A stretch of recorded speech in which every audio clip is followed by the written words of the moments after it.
Ya casi tienes 30, deja de ser inmaduro, dijo mi mamá en la cena de Navidad. Yo pagaba $12,000 al mes en facturas y dirigía su negocio mientras ellos se iban de vacaciones. Renuncié a mi graduación, renuncié a mi vida. Luego publicaron una foto regalándole un Tesla a mi hermano, por estar siempre presente. Solo sonreí. Esa noche, me transferí todos los activos y dejé una USB en el escritorio de papá con una nota: buena suerte sin mí. Tengo 29 años y mi vida nunca ha sido mía. Desde que era un niño, mis padres me convirtieron en su herramienta. No era un hijo, era el que resolvía todo. Si no sirves, no vales, parecía ser la regla en casa. Mi hermano Julián, de 27, era el opuesto, carismático, despreocupado, siempre con una sonrisa que lo sacaba de cualquier problema. Yo, en cambio, cargaba el peso de la familia. Siempre fui yo. A los 10 años, cuidaba a Julián y a mi hermana Eva, que ahora tiene 24. Mientras otros jugaban, yo estaba cambiando pañales o asegurándome de que Julián no rompiera nada. A los 15, ya organizaba las facturas del negocio familiar, una empresa que facturaba decente pero que mis padres manejaban con descuido. A los 18, cuando mis amigos planeaban fiestas de graduación,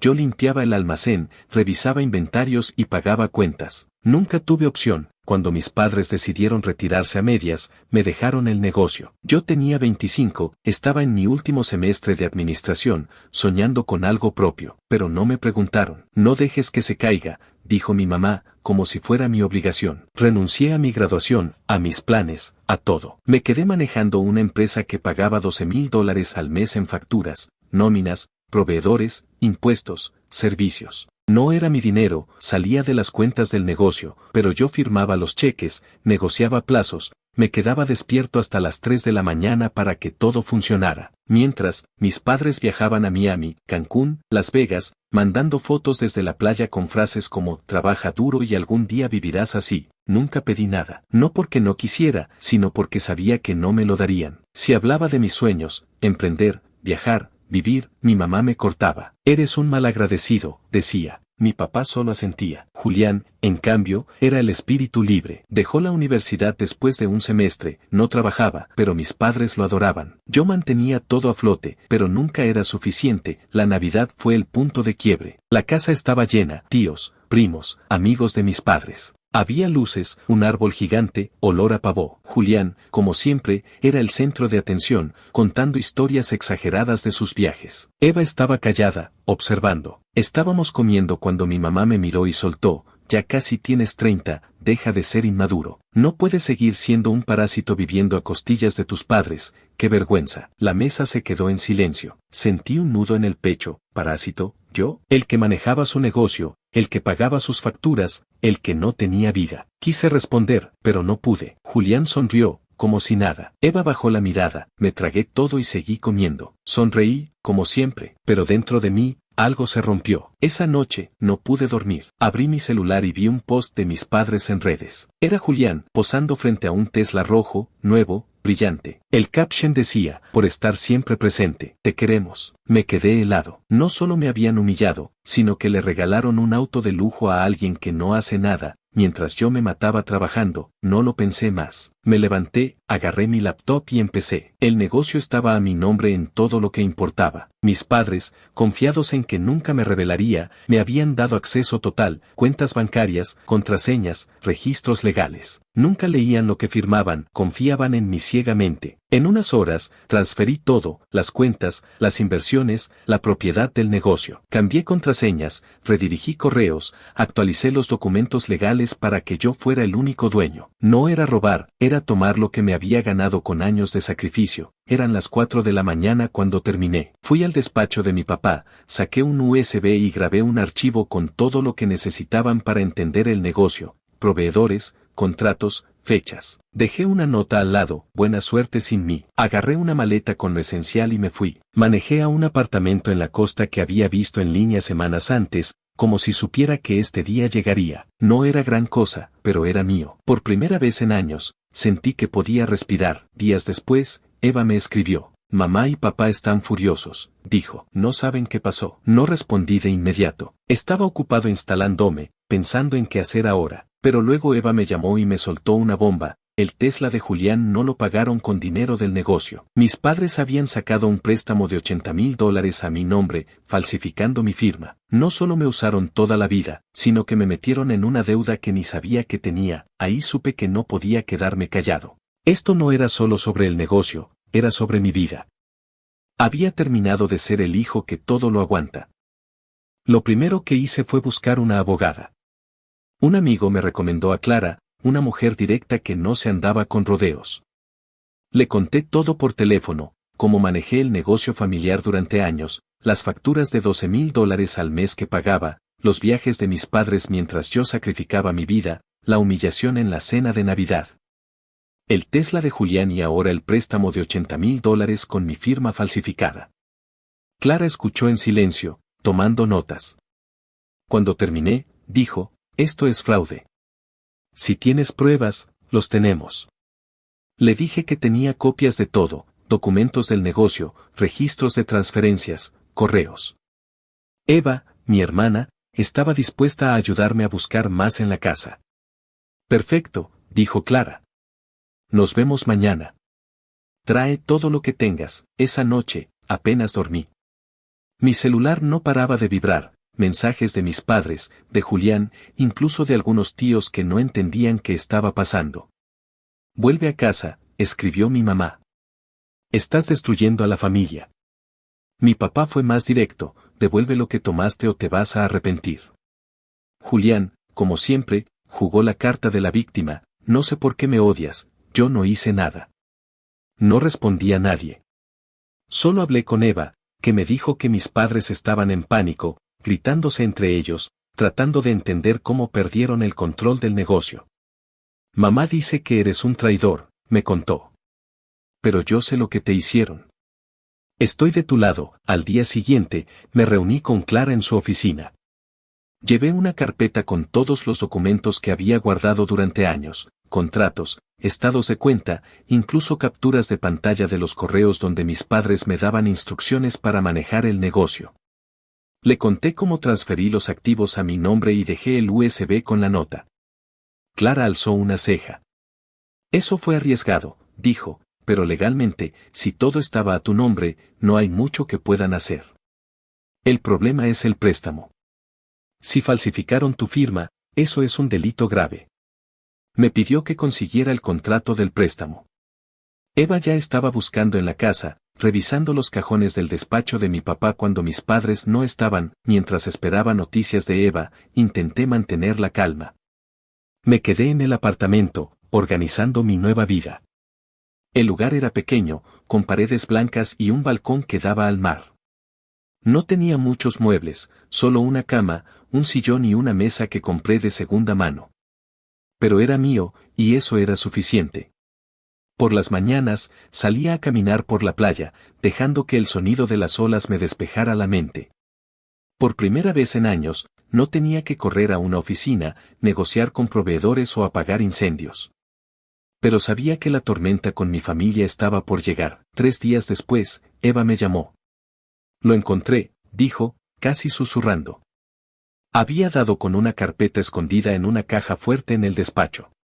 Dentro estaba el contrato del préstamo de $80,000, con mi firma falsificada. Me mandó fotos por mensaje. La firma era un intento torpe de imitar la mía, pero cualquiera que la viera sabría que no era auténtica.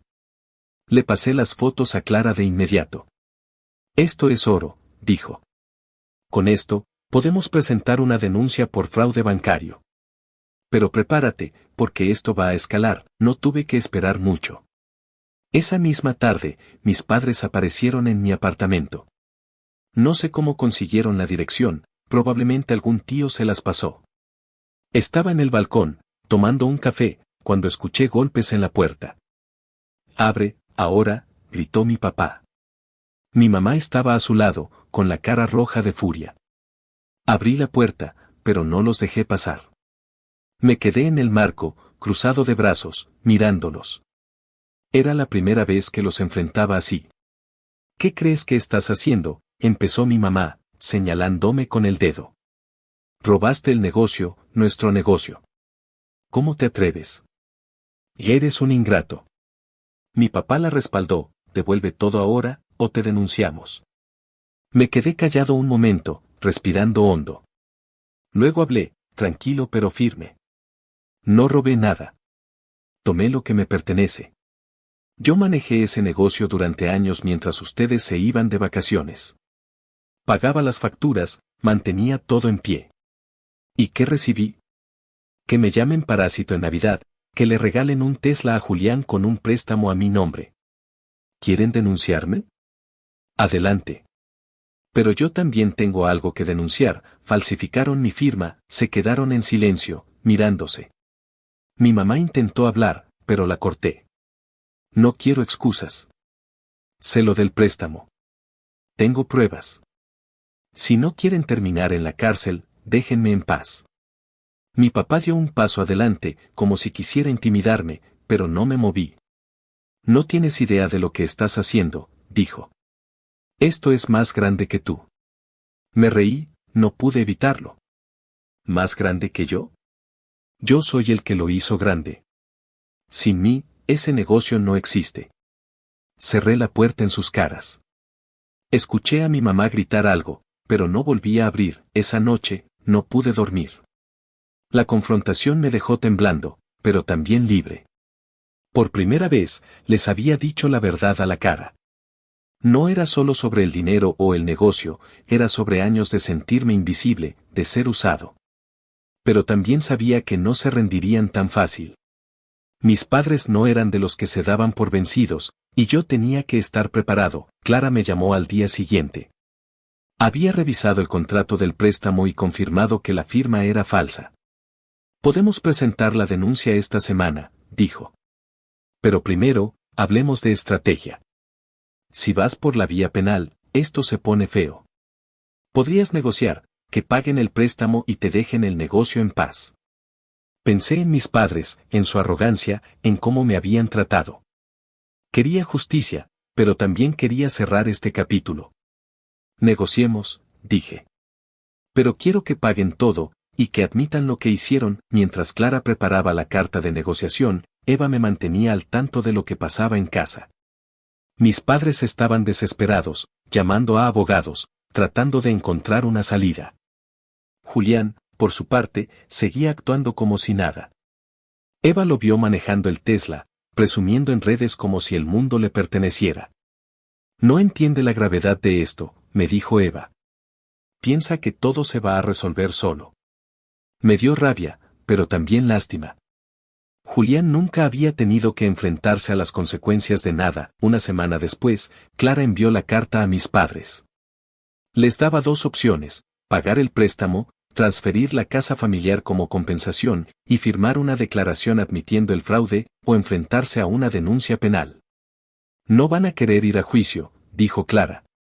Con las pruebas que tenemos, no tienen cómo defenderse. Esperé, nervioso, a que respondieran. Sabía que esto iba a ser una batalla, pero estaba listo. Mientras tanto, empecé a planear mi futuro. El negocio seguía siendo mío, pero no quería seguir atrapado en él. Pensé en venderlo, usar el dinero para empezar algo nuevo, algo que fuera realmente mío. También quería viajar, ver el mundo que mis padres disfrutaban mientras yo trabajaba. Por las noches, miraba el mar desde mi balcón, imaginando una vida donde no tuviera que demostrarle nada a nadie. Un día, recibí un mensaje de mi mamá. No era una disculpa, pero tampoco una amenaza. Hablemos, decía. Esto no puede seguir así. No respondí de inmediato. Quería hablar, pero en mis términos. Llamé a Clara y le dije que estaba dispuesto a reunirme con ellos, pero con ella presente. Buena idea, dijo. No les des espacio para manipularte. La reunión quedó pactada para la próxima semana. No sabía qué esperar, pero una cosa era segura, no iba a retroceder. Por primera vez en mi vida, estaba luchando por mí. El día de la reunión, llegué a la oficina de Clara media hora antes. Era un lugar sencillo, con paredes blancas y un escritorio lleno de papeles. Clara estaba tranquila, revisando notas en su laptop. ¿Listo?, preguntó. Asentí, aunque por dentro sentía un torbellino. Mis padres llegaron puntuales, acompañados por un abogado que parecía más nervioso que ellos. Mi mamá entró con la cabeza en alto, como si aún tuviera el control. Mi papá, en cambio, parecía cansado, con ojeras marcadas. No trajeron a Julián, lo que me pareció extraño, pero no pregunté. Nos sentamos alrededor de una mesa pequeña. Clara tomó la palabra. Estamos aquí para resolver esto sin ir a juicio, dijo, directa. Tenemos pruebas de que falsificaron la firma de mi cliente para un préstamo de $80,000. Eso es fraude bancario, un delito grave. También sabemos que mi cliente manejó el negocio familiar durante años sin compensación, mientras ustedes se beneficiaban. Queremos una solución. Pagan el préstamo, transfieren la casa familiar como compensación y firman una declaración admitiendo el fraude. Si no, vamos a la vía penal. Mi mamá se rió, una risa amarga. ¿Crees que puedes amenazarnos? Eres nuestro hijo, no un enemigo. Me miró, esperando que bajara la cabeza como siempre. Pero no lo hice. No soy tu empleado, dije, manteniendo la voz firme. Manejé el negocio mientras ustedes viajaban. Pagué facturas de $12,000 al mes, sacrifiqué mi graduación, mi vida. Y me llamaste parásito. Falsificaron mi firma para un préstamo que nunca pedí. Esto no es una amenaza, es justicia. Mi papá intentó hablar, pero Clara lo cortó. Tenemos el contrato del préstamo.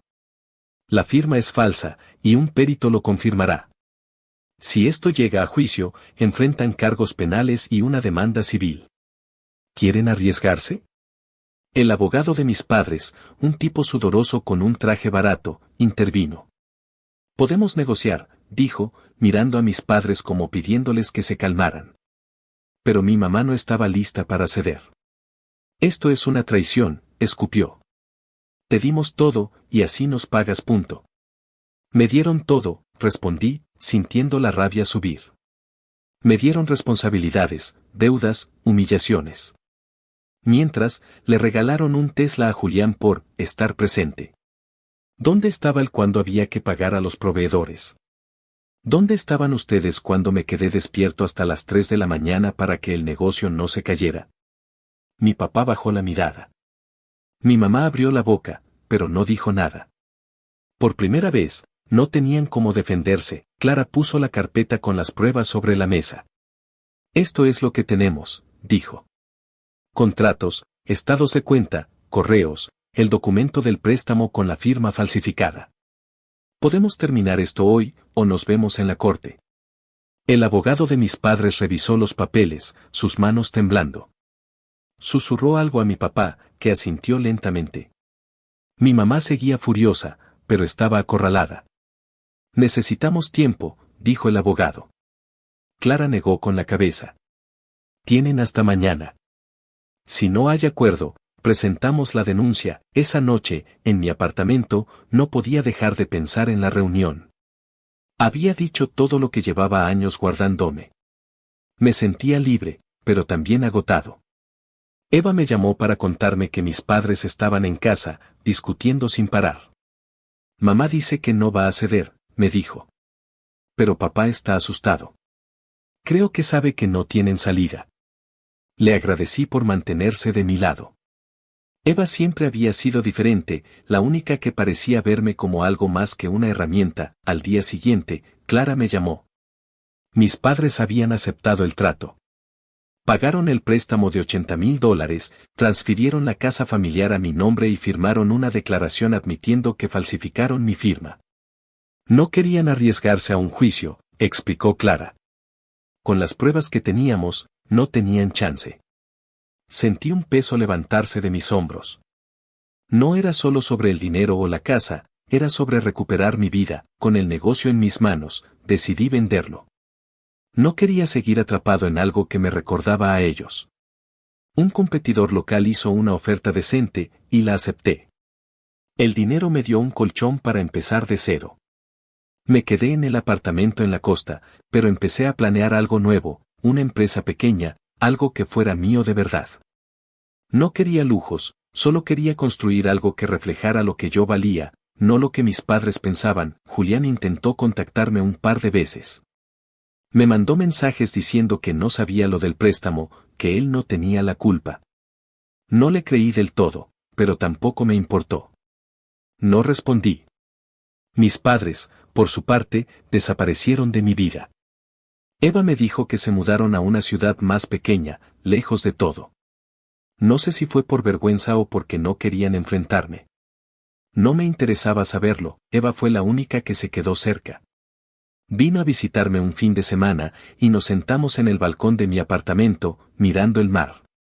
Siempre supe que eras el fuerte, me dijo, con una sonrisa. Me alegra que te hayas liberado. Le conté mis planes para la nueva empresa, algo relacionado con consultoría, ayudando a pequeños negocios a organizarse. Ella se rió. Vas a ser mejor que ellos, dijo.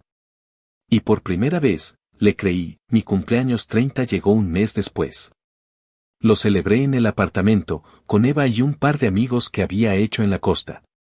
No era una gran fiesta, pero no necesitaba más.